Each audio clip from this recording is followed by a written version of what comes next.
In the world of cancer research, Lewis Cantley is a rock star.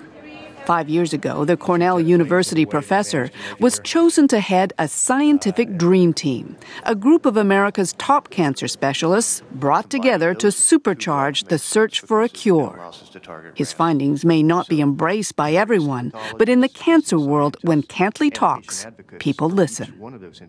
Let me ask then, do you believe that sugar consumption causes cancer?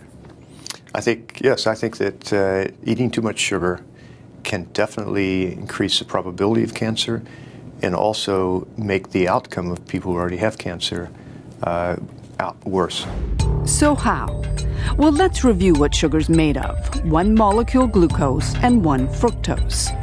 We know that when there's too much fructose in the liver, it sets off a chain reaction. The pancreas produces more insulin.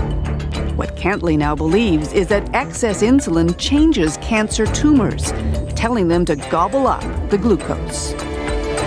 What we're now learning is that some of the cancers, particularly those cancers that correlate with obesity and diabetes, often have insulin receptor on the cancer cell.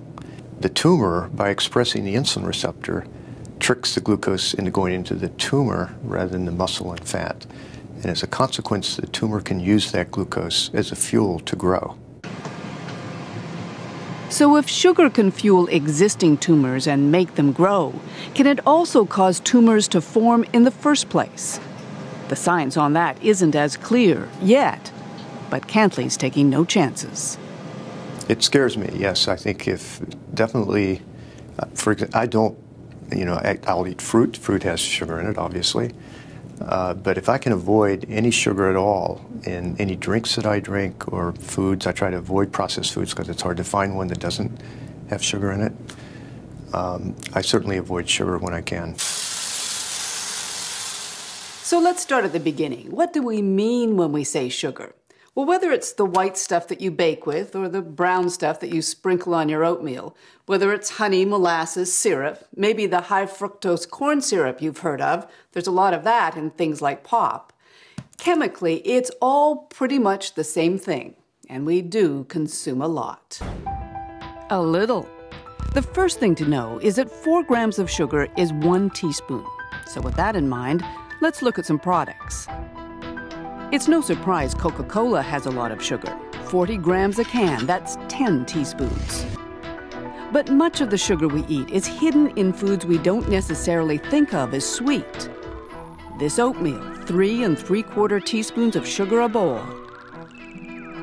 This vanilla-flavored yogurt, nearly 5 teaspoons in just half a cup. You can find sugar added to bread, soup, all kinds of condiments, hot dogs. This chicken dinner, labeled Healthy Choice, has 5.5 teaspoons of sugar in every serving. Is this the result? There's no question, as our consumption of sugars has grown, so have our bodies. Here's the line showing our sugar consumption for the last 50 years. Here's the number of people who've become overweight and obese. Now, look at this line. It's for cases of type 2 diabetes.